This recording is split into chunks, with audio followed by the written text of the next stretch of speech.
Perbedaan keadaan bangsa Indonesia sebelum dan sesudah tanggal 28 Oktober 1928. Tanggal 28 Oktober 1928 menjadi tonggak penting dalam sejarah Indonesia, yaitu Sumpah Pemuda. Peristiwa ini menandai pergeseran signifikan dalam kesadaran dan persatuan bangsa Indonesia. Sebelum tanggal 28 Oktober 1928. Yang pertama, perpecahan dan identitas yang beragam. Bangsa Indonesia masih terpecah-pecah berdasarkan identitas daerah, suku, dan agama. Meskipun terdapat kesadaran nasional yang tumbuh, rasa persatuan dan kesatuan belum kuat. Gerakan nasional masih bersifat lokal dan belum terkoordinasi secara nasional. Bahasa Melayu digunakan secara luas, tetapi belum ada bahasa nasional yang resmi. Yang kedua, perjuangan yang terfragmentasi.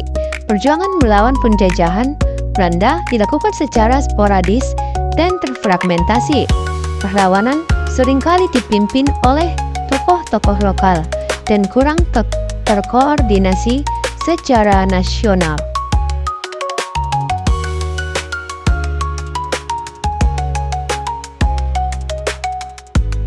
Setelah 28 Oktober 1928, yang pertama, kesadaran nasional yang meningkat. Sumpah Pemuda menumbuhkan rasa kebangsaan dan persatuan yang kuat di kalangan pemuda Indonesia. Ikrar satu nusa, satu bangsa, satu bahasa menjadi simbol persatuan dan cita-cita kemerdekaan.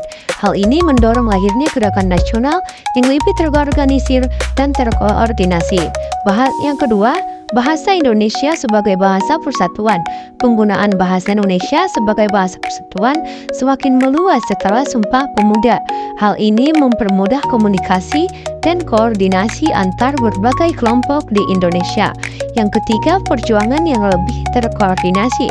Dengan meningkatnya kesadaran nasional dan persatuan, perjuangan melawan penjajahan menjadi lebih terorganisir dan terkoordinasi.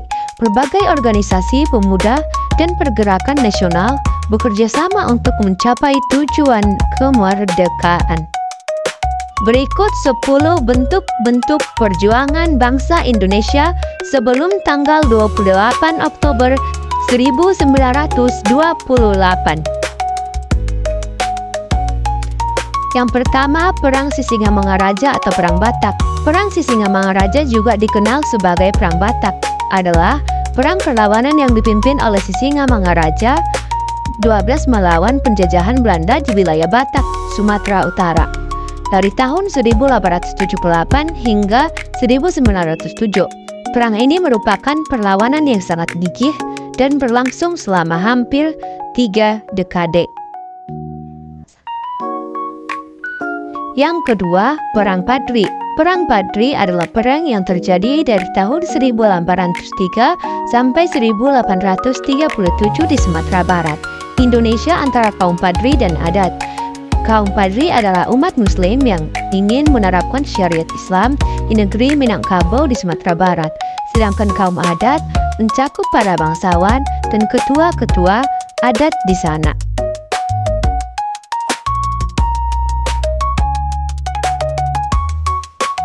Yang ketiga, Perang Aceh. Perang Aceh juga dikenal sebagai Perang Belanda atau Perang Kafir, adalah konflik militer bersenjata antara Kesultanan Aceh dan Kerajaan Belanda. Perang ini dipicu oleh diskusi antara perwakilan Aceh dan Amerika Serikat di Singapura pada masa awal tahun 1873. Yang keempat, Perang Diponegoro. Perang Diponegoro yang juga dikenal dengan sebutan Perang Jawa adalah perang besar dan berlangsung selama 5 tahun di Pulau Jawa, Hindia, Belanda. Yang kelima, Perang Banjar. Perang Banjar atau Perang Banjar Barito atau Perang Kalimantan Selatan adalah perang perlawanan terhadap penjajahan kolonial Belanda di Kerajaan Banjar yang berlangsung hampir setengah abad, sehingga menjadikannya perang terlama di Nusantara. Yang keenam, Perang Jagaraga di Bali. Perang Jagaraga yang juga dikenal sebagai Perang Bali Kedua adalah sebuah pertempuran yang terjadi di Bali pada tahun 1848 sampai 1849 antara pasukan Belanda dan rakyat Buleleng yang dipimpin oleh Pati I Gusti Ketut Jelantik. Pertempuran ini merupakan bagian dari perlawanan rakyat Bali terhadap penjajahan Belanda yang dikenal sebagai Perang Pupotan.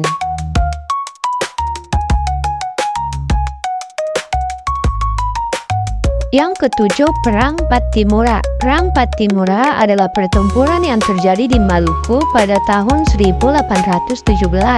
Pertempuran ini berawal dari ketidakpuasan masyarakat Maluku terhadap kebijakan VOC dan pemerintah Hindia Belanda.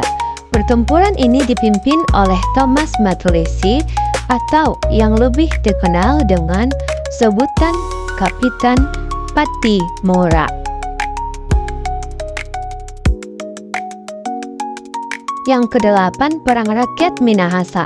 Perang Rakyat Minahasa, khususnya yang dikenal sebagai Perang Tondano, adalah serangkaian perlawanan yang dilakukan oleh masyarakat Minahasa di Sulawesi Utara terhadap penjajahan kolonial terutama oleh VOC dan kemudian Belanda. Perang ini berlangsung dalam beberapa periode dengan puncak perlawanan pada tahun 1808 sampai tahun 1809.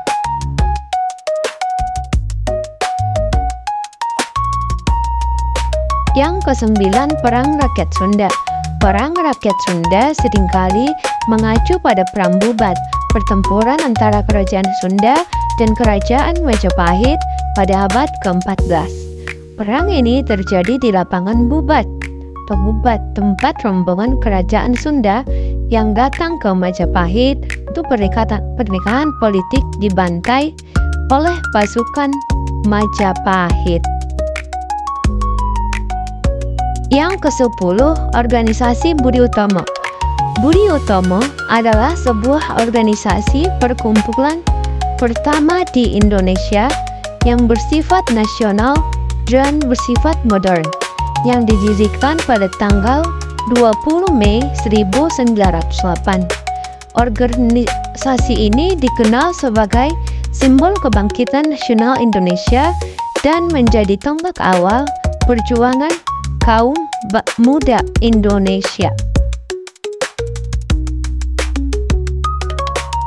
Lanjut, berikut 10 bentuk-bentuk perjuangan bangsa Indonesia setelah tanggal 28 Oktober tahun 1928.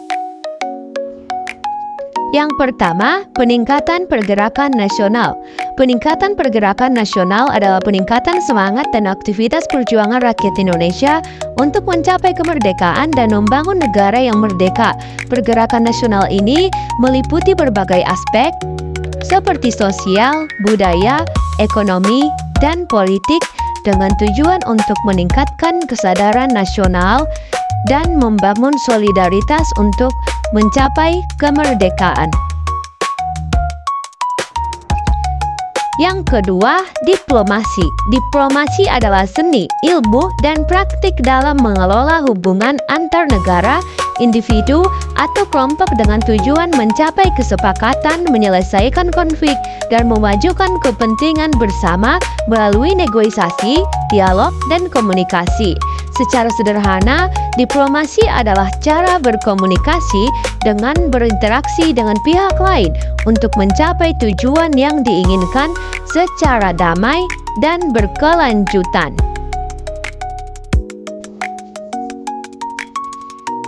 Yang ketiga, perlawanan bersenjata. Perlawanan bersenjata setelah Sumpah Pemuda terjadi setelah proklamasi kemerdekaan Indonesia pada 17 Agustus 1945. Perlawanan ini merupakan upaya untuk mempertahankan kemerdekaan dari serangan kembali tentara kolonial Belanda dan sekutu. Yang keempat, Konferensi Asia Afrika atau KKA.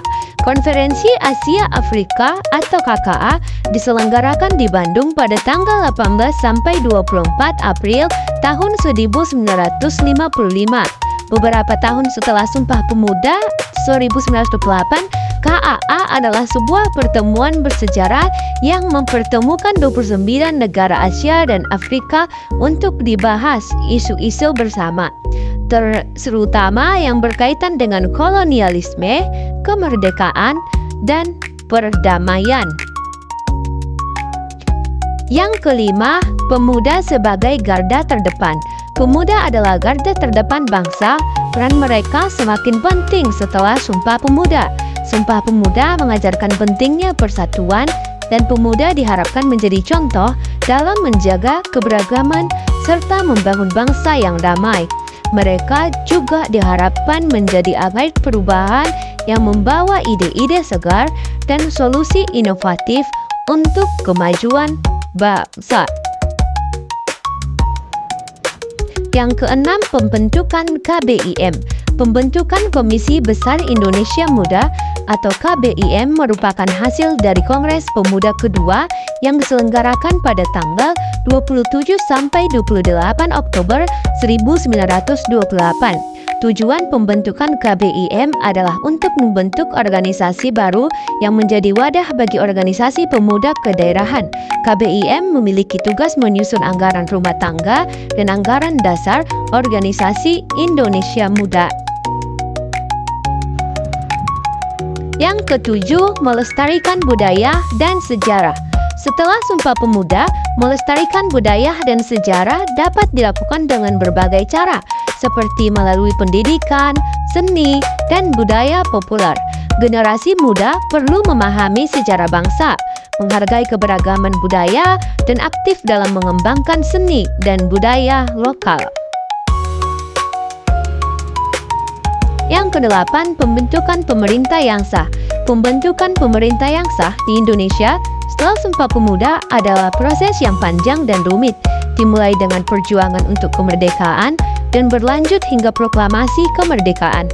Sumpah Pemuda sendiri menjadi tonggak penting dalam semangat nasionalisme yang mendorong terbentuknya pemerintah yang sah.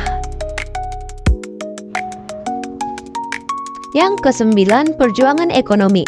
Setelah Sumpah Pemuda, perjuangan ekonomi masyarakat Indonesia semakin penting karena kemerdekaan yang dicita-citakan membutuhkan fondasi ekonomi yang kuat. Perjuangan ini melibatkan berbagai aspek seperti pengembangan usaha, mandiri, investasi, dan pengembangan ekonomi syariah. Yang ke-10 atau yang terakhir, penggunaan simbol-simbol kebangsaan. Setelah Sumpah Pemuda, simbol-simbol kebangsaan seperti bendera merah putih, bahasa Indonesia, dan lagu kebangsaan Indonesia Raya semakin diperkuat penggunaannya dan menjadi ciri khas identitas nasional Indonesia. Sumpah Pemuda menjadi fondasi penting dalam membangun kesadaran nasional dan persatuan bangsa Indonesia. Kesimpulannya adalah Sumpah Pemuda pada 28 Oktober 1928 menandai titik balik penting dalam sejarah Indonesia. Peristiwa ini menandai peralihan dari rasa nasionalisme yang terfragmentasi menuju kesadaran nasional yang kuat dan terpadu, yang pada akhirnya menjadi dasar bagi kemerdekaan Indonesia. Keadaan bangsa Indonesia sebelum dan sesudah 28 Oktober 1928.